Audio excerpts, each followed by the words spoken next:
අද 2020 සැප්තැම්බර් මාසේ 4 වෙනිදා හවස කොළඹ මහජන පුස්තකාලයේ පැවැත්වෙන මගේ ජීවිත කතාව පිළිබඳ සාකච්ඡාවක් සම්මන්ත්‍රණයක් පවත්වමින් ඒ පොත හඳුනා දීමට සූදානම් වන මෙම රැස්වීමට මේ ආකාරයෙන් සහභාගී වීමට හැකිවීම සතුටක්. කාලවකවානුව අනුව කොවිඩ් තත්ත්වය ලෝකයේ නව සංස්කෘතියක් නිර්මාණය කරමින් සිටින වෙලාවක මෙවැනි දෙයක් මේ ආකාරයෙන් භුක්ති විඳීමට ලැබීමත් විශාල සතුටක්. අද මේ උත්සවයට සහභාගී වෙන පිරිස මගේ ප්‍රණාමය පළ කරන අතරේ විශේෂයෙන්ම අපේ ආරාධනාවෙන් මේ පිරිසගේ ආරාධනාවෙන් මේට සහභාගී වෙන මගේ දාබර සහෝදරයා ආචාර්ය උපාලි සේදර අධ්‍යාපනඥ මෑතදී ශ්‍රී ලංකාවේ අධ්‍යාපන ප්‍රතිසංස්කරණ පිළිබඳව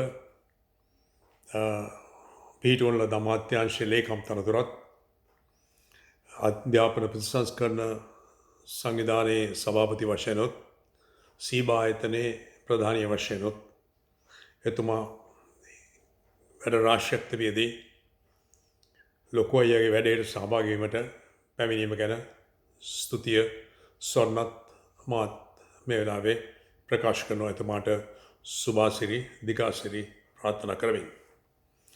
එකම අද මේ උත්සවයට සහභාගී වීමට නියමිත සිටි අපේ ගමේ මිත්‍රයා එකම අපේ පවුලේ හිතවතා ඥාතිය මහාචාර්ය ඉන්ද්‍රකීර්ති සිරිවීරයන් වෙනත් කටයුත්තක් යෙදිලා එය නිරත වීමට සිදුවීම නිසා මේට සහභාගී නොවන බව දන්වා තිබෙනවා. ගෞරවයෙන් ඒ අදහස අප පිළිගන්න අතර ඒ පුරප්පාඩු පියවීමට අද දවසේ එකතු වන දර්ශන වර්ණසේකර මැතිතුමන්ට මගේ ප්‍රණාමය පළ කරනවා. ඒ අතරේම අපත් සමග මේ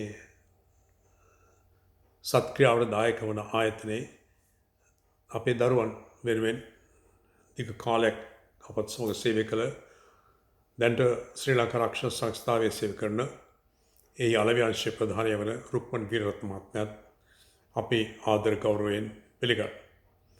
මම හරියට දන්නේ නැහැ වෙන සහභාගී වෙන සුවිශේෂ පුද්ගලයන් ගැන. නමුත් හැම කෙනෙක්ම සුවිශේෂ පුද්ගලෙක් මෙතන සහභාගී වෙන. ඒ නිසා මම මේ උත්සවයේ සංවිධානය කළ පිරිසට මගේ ප්‍රණාමය පිරිනමනවා. මම අපේක්ෂා කරන්නේ ඔබට පණිවිඩයක් දීමටයි. ඒ පණිවිඩය අද දවසේ මේ උත්සවයේ සංවිධානය කිරීමට පුරෝගාමී වූ ජයන්ත පෙරේරා ඒකම සුගත් නුගදුව නිමල් ගුණවර්ධන කියන මේ තුන් දෙනාගේ මහන්සියට සුවිශේෂ ප්‍රණාමයක් පිරිනමමින් සෙසු සියලු දෙනාම ආදරයෙන් ගෞරවයෙන් පිළිගනිමින් මේ කතාව මම ආරම්භ කරන්න කැමතියි. අවරගිදද චමත්කාරය කියන මේ කෘතිය පිටු 300 පොතක්. ඒ පොත ලිවීමට හේතු වීම සහ එයින් මම ලබන තෘප්තිය සහ එයින් දෙන්න බලාපොරොත්තු වෙන පණිවිඩය මම ඔබට ඉතාම ලුහුඩින් විස්තර කිරීමට කැමතියි. මම ඔබට සඳහන් කළ යුතුයි මිනිසුකගේ වටිනාකම පවතින්නේ ස්වයං සංවර්ධනය සඳහා වැඩ කිරීම මත නොව ඔහු විසින් රටට ලෝකයට සෙසු අයගේ වර්ධනයට දෙන දායකත්වය මතයි. ආත්මාර්ථය සඳහා නොව ස්වාර්ථය සඳහා වැඩ කිරීම තුළින් ඒ මනුෂ්‍යත්වය භුක්ති විඳීමට පුළුවන්කම තිබෙනවා. දැන් කෙනෙක්ගේ ජීවිතයට සෙසු අයගේ ගෞරවය ආචාරය හිමි වෙන්නේ ඒ පුද්ගලයා ස්වාර්ථය සඳහා ගත්ත වෙහෙස උඩ නෙවෙයි.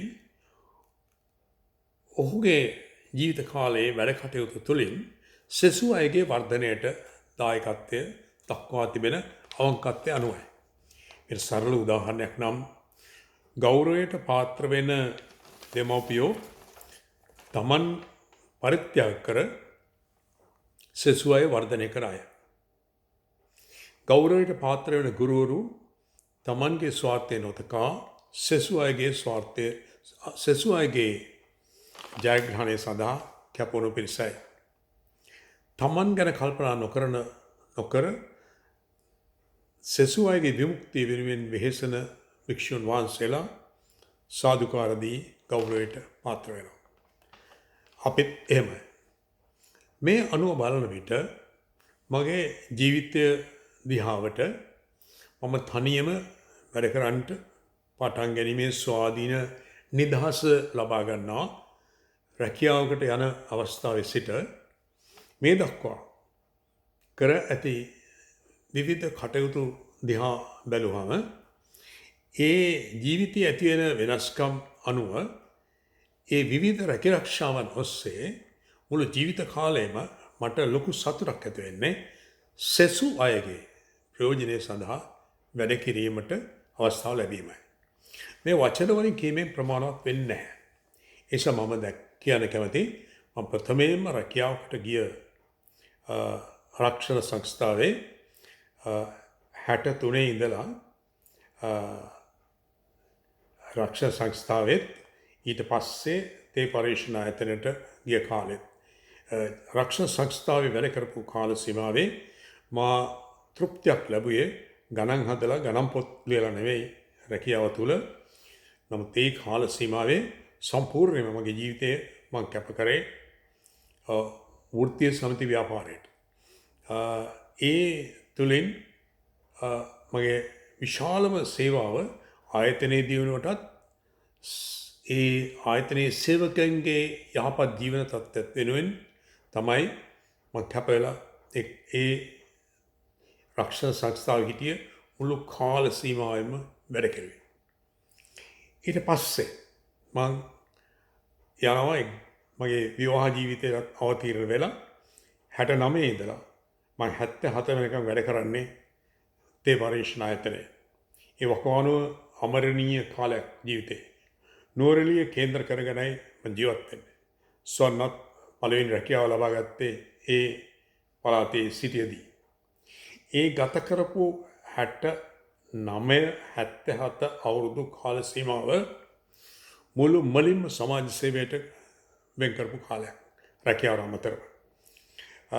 ඒ වකවානුවේදී ප්‍රධාන වශයෙන් මම වාමාංශික දේශපාලන කටයුතු වල ප්‍රබල වශයෙන් නිරත වුණා. වෘත්තීය සමිති කටයුතු වල කැප වෙලා වැඩ කෙරුවා. ඒ සෙසු අයගේ විමුක්තිය සඳහා මගේ වෘත්තීය දියුණුවක් ඇති කරගන්න නෙවෙයි කැප වෙලා ඒ කටයුත්තට වැඩ කෙරුවා.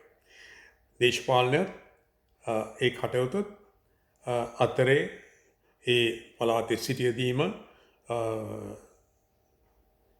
පොදු ස්වේච්ඡා ආයතනත් එක්ක වැඩ කරන්න ලැබුණා. ඒ අතරේ විශේෂයෙන්ම කෘෂි කර්මයට ආශ්‍රිතව වලපනේ ඇපල් සමිතියේ ලේකම්වරයා වශයෙන් වැඩ කරන්නට අවස්ථාව ලැබිලා විශාල කෘෂි කාර්මික දියුණුවක් ඇති වෙන වැඩ කටයුතු වලට එකතු වෙලා දායක වෙලා වැඩ කෙරුවා. ඒක මේ විශේෂයෙන්ම තාත්තා කෙනෙක් වශයෙන් ජීවිතය ආරම්භ කරන අවස්ථාවකදී කැප වෙලා අනිත් කටයුතු වලට කැප වෙලා වැඩ කරපු කාලයක්. ඉන් පස්සේ මම 1977 ඉඳලා 1983 වෙනකම් වැඩ කරන්නේ ජාතික තරුණ සේවා සභාවේ. ඒ මගේ ජීවිතේ මුළු මනින්ම ශ්‍රී ලංකාවේ යෞවන පරපුර වෙනුවෙන් කැප වෙලා වැඩ කරපු වෙලාව. 1977 83 දක්වා කාලේ ජාතික තරුණ සේවා සභාවේ බැබලිච්ච යුගයක් රටේ බොහෝ යෞවන කටයුතු ඉතාම සාර්ථකව දියත් කරපු යුගයක්. ඒ සභාපති හැටියට හිටියේ තරුණ චරිතරත්වත මහත්මයා යවුණු කටයුතු අමාත්‍යාංශයේ භාරව හිටියේ රනිල් වික්‍රමසිංහ මහත්මයා පළවෙනි වතාවට ඇමතිවරයෙක් හැටියට. ඒ වකවානුවේ මම ජාතික තරුණ සභාවේ ප්‍රචාරක නිලධාරියත් සංස්කෘතික කටයුතු පිළිබඳවත් මගේ වගකීම ඉෂ්ට කරේ. ඒ වකවානුවේදී යෞවනයන් වෙනුවෙන් මුළු කාල සීමාව කැපවුණා. යෞවන පත්තරේ කතුරු හැටියට මම වැඩ කරුවා. ගුවන්විදුලි වැඩසටහනක් සතිපතා මෙහෙව්වා. රූපවාහිනියේ වසන්ත සමය කියලා වැඩසටහනක් පවත්වලා ඒ නඩත්තු කරලා ඒ කටයුතු සියලු දේවල් කරුවා. ඊට අමතරව සංස්කෘතික අංශයෙන් තරුණ සේවා ජාතික සම්මාන වල යෞවන සම්මාන වල පටන් ගත්තා. වාර්ෂික යෞවන නාට්‍ය උත්සව පටන් ගත්තා. චිත්‍රමූර්ති තරග පටන් ගත්තා. මහපොළ ආශ්‍රිතව මහපොළ වැඩසටහන් පටන් ගත්තා. අපි අද බොහොම ආඩම්බරයෙන් කතා කරන බෙල්වුඩ් රූපවාහිනී ගම්මානය ආරම්භ කිරීමේ ඒ සංගීත සහ නැටුම් සමාගම් දෙකේම කළමනාකාර අධ්‍යක්ෂක වශයෙන් කටයුතු කෙරුවා. ඒ අයගේ ඒ සංදර්ශන ඉදිරිපත් කිරීම ඒ වීඩියෝ නිෂ්පාදනය නිහාල් සිංහ මහතාත් එක්ක එකතු වෙලා කරන දේවල් අපි කෙරුවා. ඊට අමතරව වැඩ විශාල ප්‍රමාණයක් ඒ කාලේ කෙරුවා. මම මේ පොතේ ඒ පිටු 25කට වැඩි පරිච්ඡේදයකදී ඒ සෑම කටයුත්තක්ම විස්තර කරලා තියෙනවා. ඒ කාලේ ඇත්තටම මගේ බිරිඳ තමයි මගේ පවුලේ කටයුතු පවත්වාගෙන යෑමේ සම්පූර්ණ වගකීම අරගෙන කටයුතු කරුවේ. ඒ නිසා ඒ කාලය මුළු මනින්ම ඒ සඳහා වැය කරපු කාලයක්.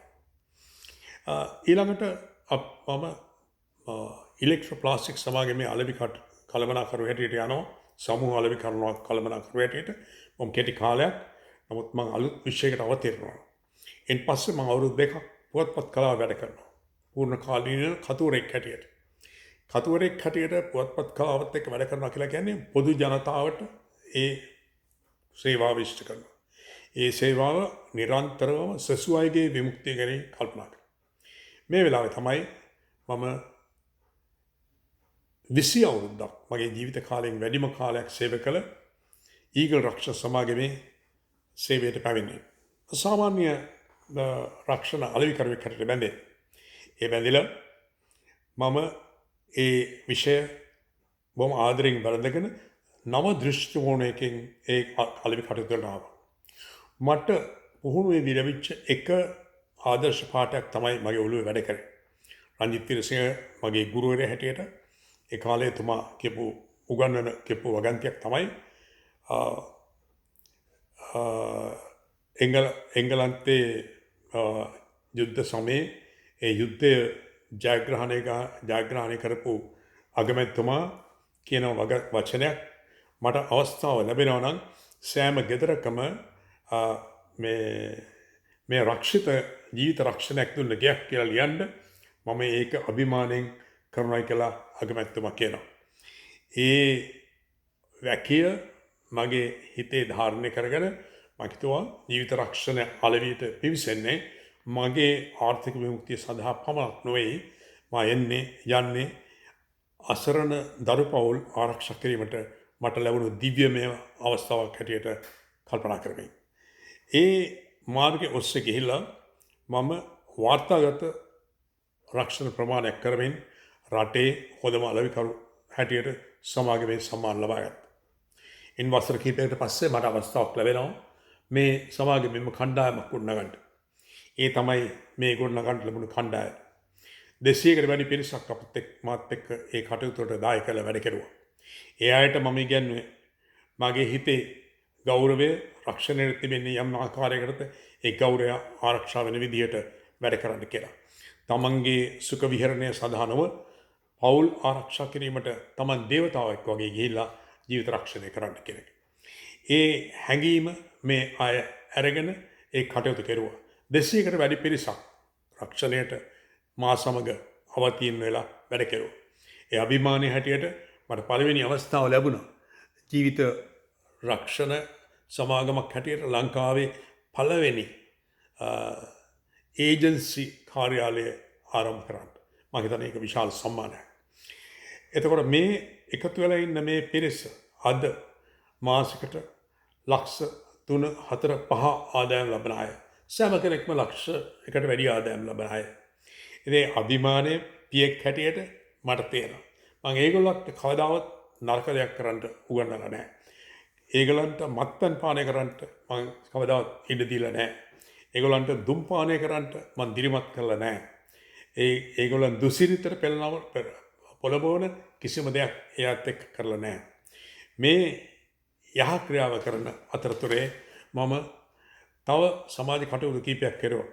එකක් තමයි මම අවුරුදු 30 ගාණක් එක දිගට අද වෙන කලින් සිංහ සමාජ සමාජිකයෙක්. සිංහ සමාජ සමාජිකයෙක් හැටියට මම කරේ අනන්ත සේවා ප්‍රමාණයක් ලංකාවේ පොදු ජනතාවගේ දුක නිවන්න. එහි දරන තනතුරු සිංහාධිපතිකම ඇරෙන්න අනිත් හැම තනතුරක්ම මට දරන්න පුළුවන්කම ලැබුණා.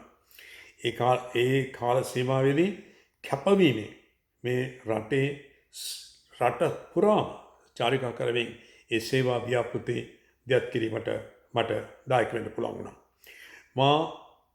මාත් ස්වර්ණත් ආරම්භ කරුවා සංස්කෘතික හා සංනිවේදන ආයතනය කියලා එකක්. ආයතනය කරලා අපේ මුදල් ඒවට වියදම් කරලා ලංකාවේ 14 අවුරුද්දක් මුළුල්ලේ සම්මාන වැඩසටහන් රාශියක් අපි පවත්වාගෙන ගියා.